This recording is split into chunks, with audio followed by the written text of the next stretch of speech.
Thank you once again for joining me today. And then we are going to pick up from where we ended the last time.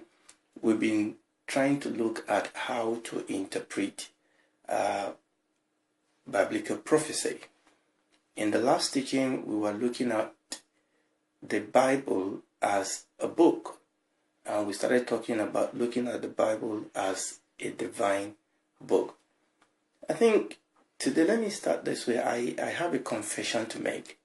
When I started out to do this teaching, I was expecting that we were going to go straight into teaching about the end times, the tribulation, the Antichrist, the millennium, and things like that. And I had thought that we are going to go straight into this teaching. But I think the Lord has led us step by step in ways that I didn't quite expect when we started this teaching. And I was thinking about it some moments ago, and it occurs to me as if the Lord was preparing me and hopefully preparing you so that we will have the right approach to biblical prophecy, so that we can get the best out of what God is preparing to teach us. That before we venture into biblical prophecy, because my experience has been that the way if we don't build the right foundation, then we are not going to get the best out of biblical prophecy. And I feel that is what the Lord has done with us in this teaching. I didn't quite realize that we are going to spend so much time building foundation, but I feel the Lord has found it necessary to lead us this way so that we can be prepared and so that we can have the right approach to biblical prophecy in the right way, in the way that the Lord has meant it to be. And I feel that is why the Lord has taken us in this direction. And I'm hoping that if this was too basic for you, I'm hoping that you will be able to bear with us and make this just as a revision.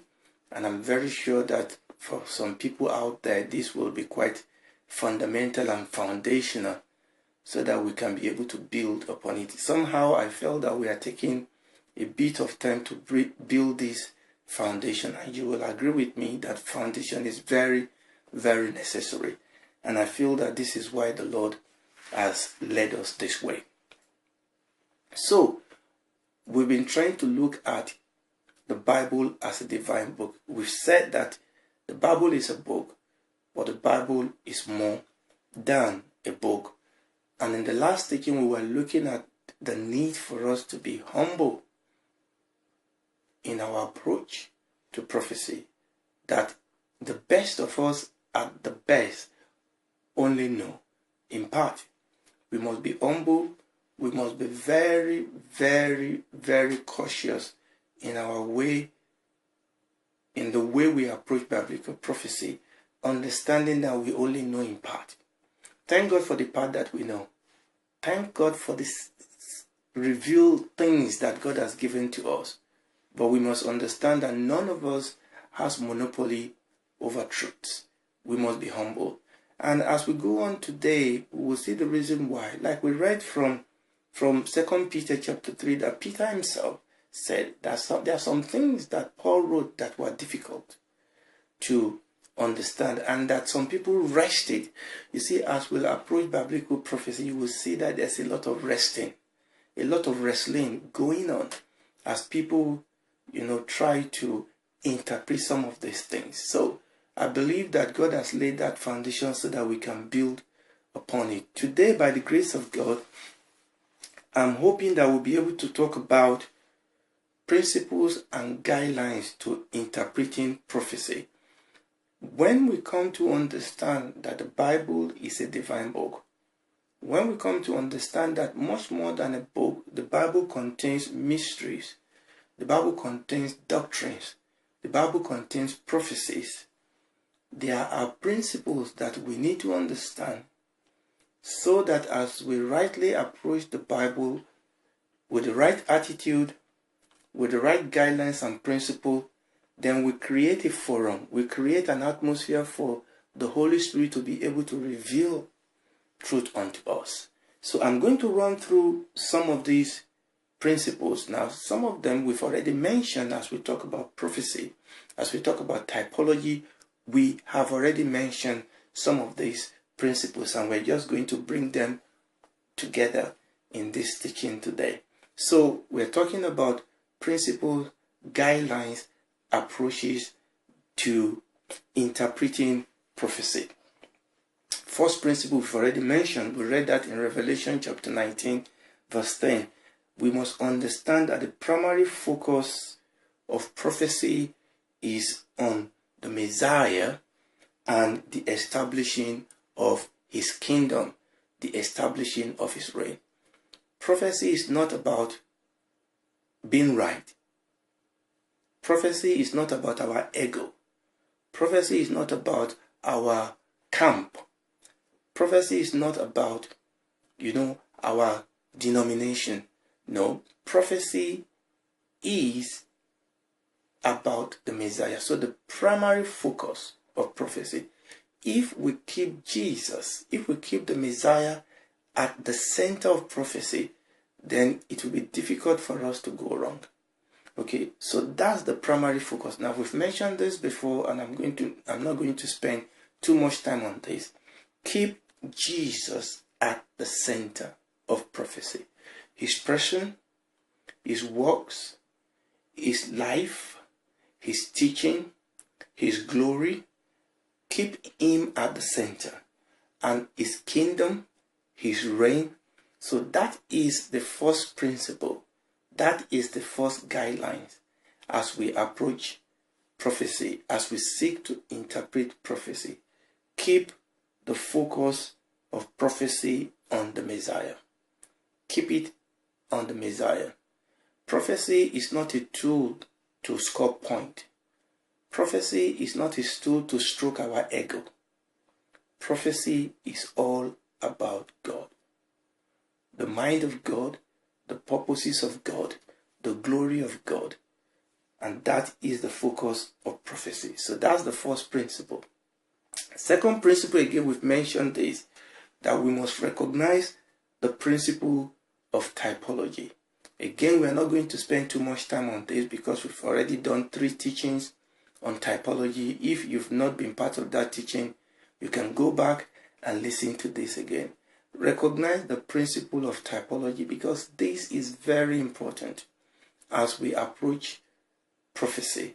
Understand that God has used types to foretell things that were going to happen in the future. God has used types for us to preview the things that are going to happen in the future. And that, as we mentioned, that some of these principles, some of this type has multiple fulfillment. So go back if you will and listen to those 3 teachings on typologies. We'll move ahead. The third principle, now this is a new one, which actually is related to the second principle, but it's a little bit different. Recognize the principle of foreshortening. Recognize as you approach prophecy, as we approach prophecy, we need to recognize this principle of foreshortening. What do I mean by the principle of foreshortening? Somebody have described this principle this way. Describe it as seeing the peaks and not the valley. Seeing the peaks and not the valley. Let me explain it this way. If you are standing afar off and you are looking at 2 mountains, one that stands behind the other, you are looking at these 2 mountains, you can see the peak of both mountains.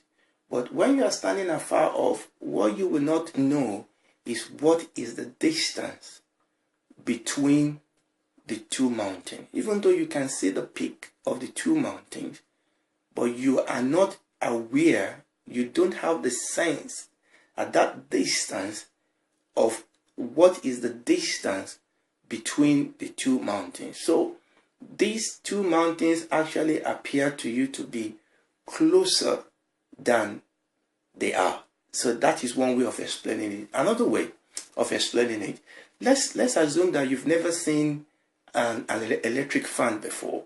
So you walk in a room and a fan is in full speed. At that speed, you actually see the blade of the fan as one continuous column.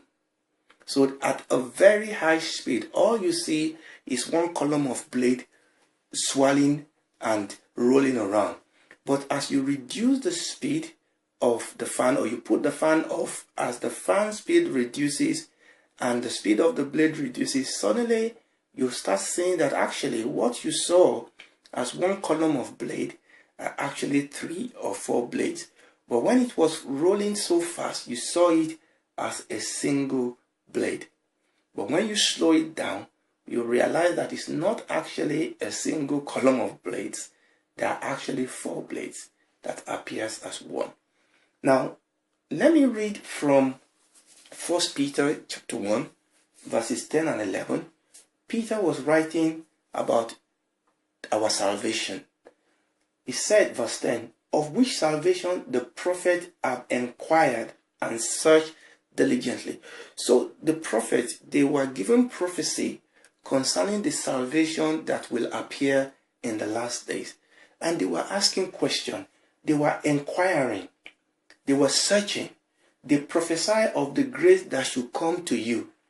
They were searching what manner of time the Spirit of Christ, which in them this signified, when it testified beforehand, the suffering of Christ and the glory that should follow. In other words, oftentimes prophets give prophecy, but they themselves don't know the detail with respect to timing, with respect to the relationship between some of the prophecy that they are given.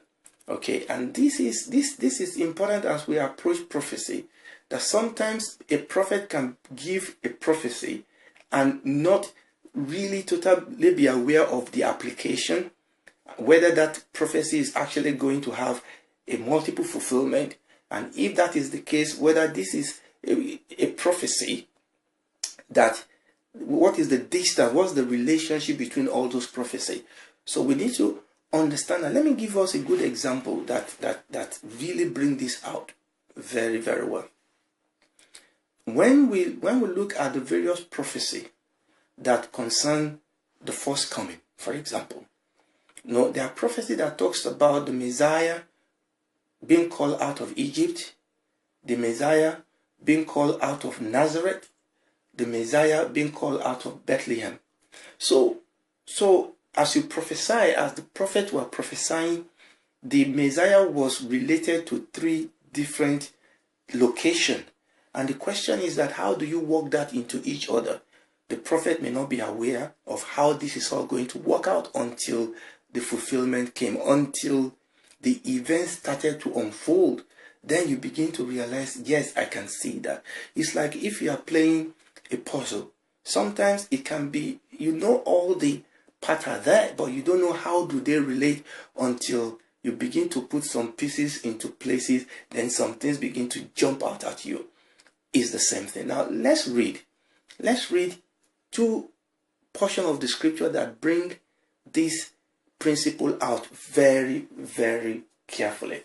When you read Luke chapter 4, verses 16 to 21, this was the incident when the Lord Jesus Christ went into the synagogue in Nazareth. You remember that story.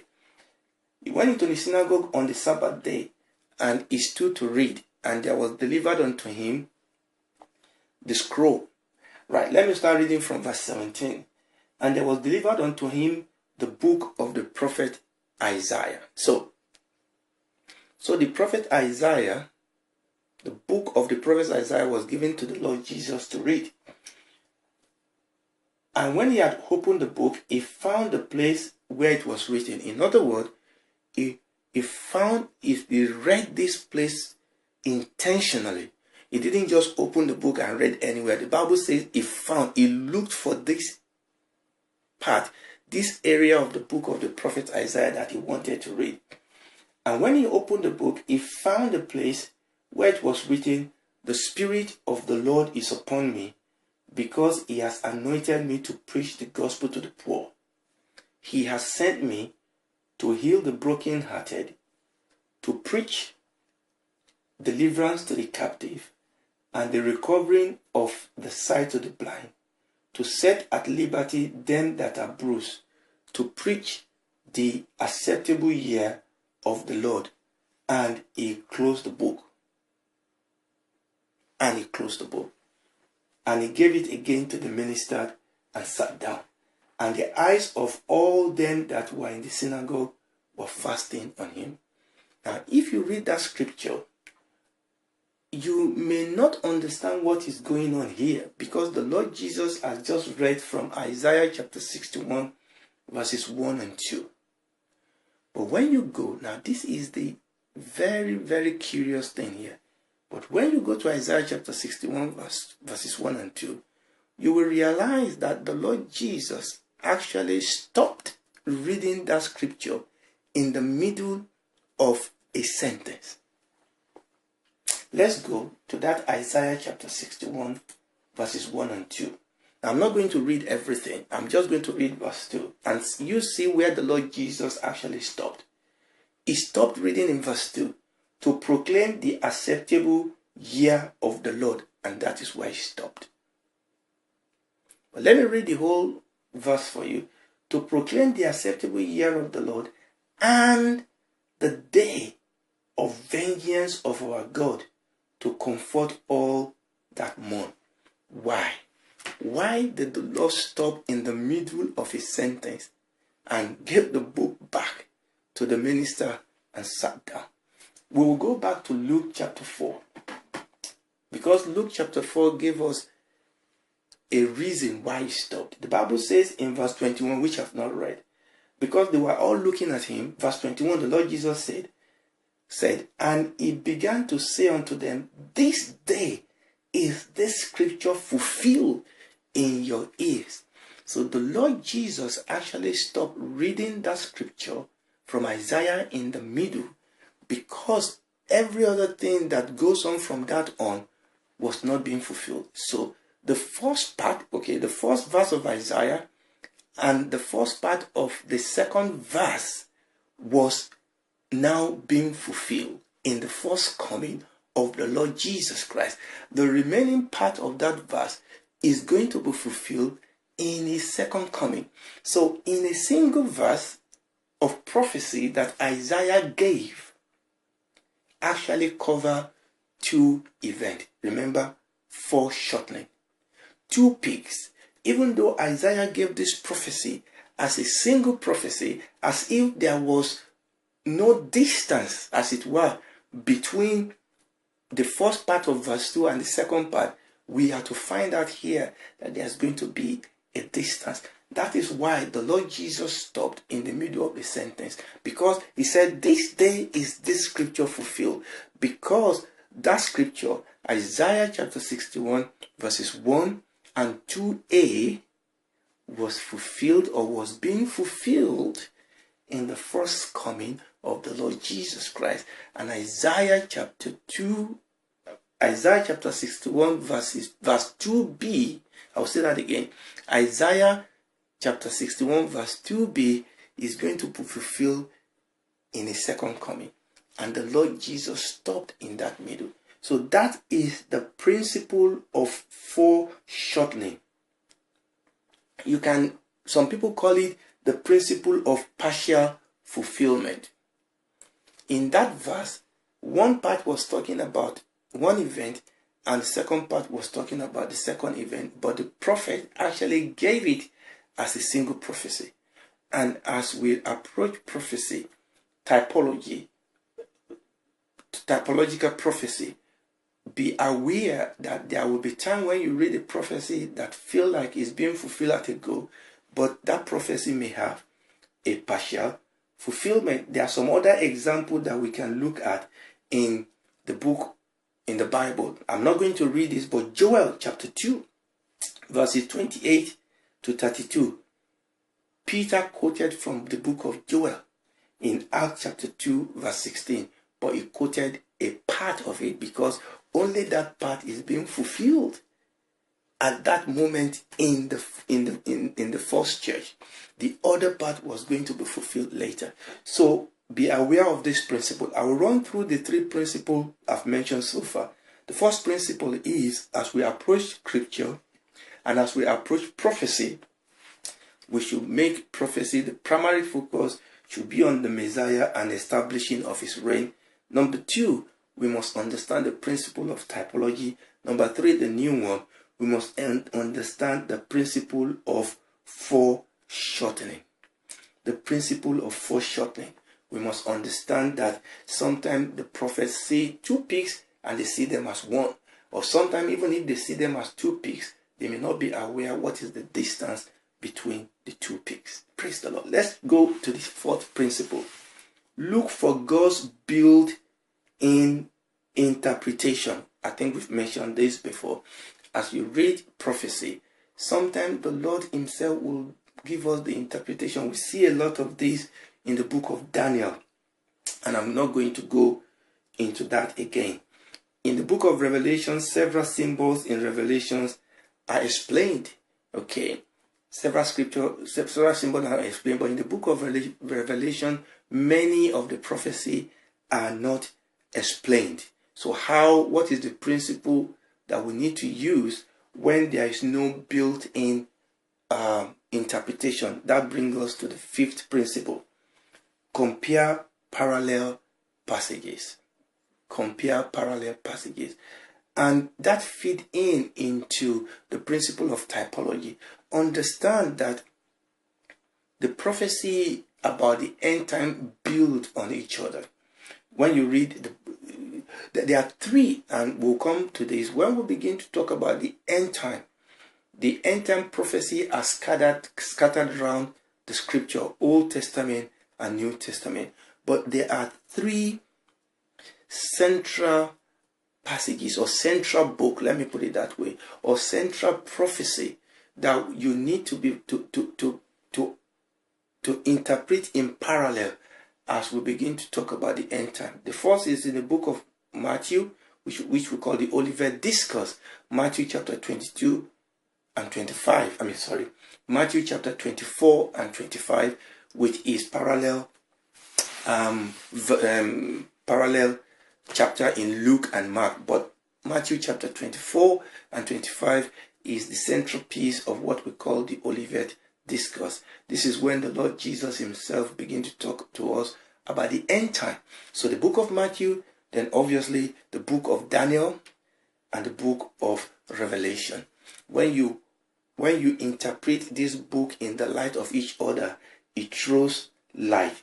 Okay, we need to understand that prophecy fits together under divine inspiration in consistent pattern. Prophecy fits together under divine inspiration in consistent pattern. We must allow scripture to explain scripture. So if we are reading a prophecy and God has not given a direct interpretation of that prophecy or that symbol in that book, we can ask ourselves, what are the other parallel prophecy or parallel interpretation in other book of the scripture? And that will throw light on what we are reading. So we need to understand that prophecy, each one of those books build on each other, and there is no contradiction. There's no contradiction. Sometimes we need to study a little bit harder. Sometimes we need to ask ourselves, we need to understand something about the culture. We need to understand something about the language. We need to understand something about the lingua franca of the people that had this prophecy in the first place. We need to understand their culture. We need to understand sometimes their agriculture. their way of life for us to be able to understand what is going on.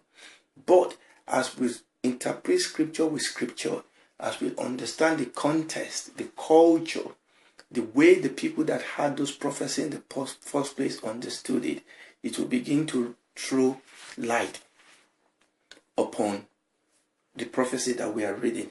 Also, as a roundup, we need to understand that sometimes different prophets will look at the same event from different angles. You remember when we were talking about the book of Daniel? Okay, we have 3 visions that were talking about the same event, but looking at it from different angles. And when we put this all together, we get a perfect picture. I hope that these few principles will be useful to you as you approach prophecy in the scripture, especially as we approach prophecy concerning the end time. I will run through the 5 of them without commenting on them. The first principle is to focus prophecy on the Messiah and his kingdom. Second principle is to understand the principle to recognize the principle of typology. Number 3 is to recognize the principle of foreshortening or partial fulfillment. Number 4 is to look for God's inbuilt interpretation. And number 5 is to compare parallel passages, understanding that scripture explains scripture. Thank you so much for joining me today. I hope this has been a blessing to you, and I hope you will be able to join me next time. Thank you, and God bless you. Bye.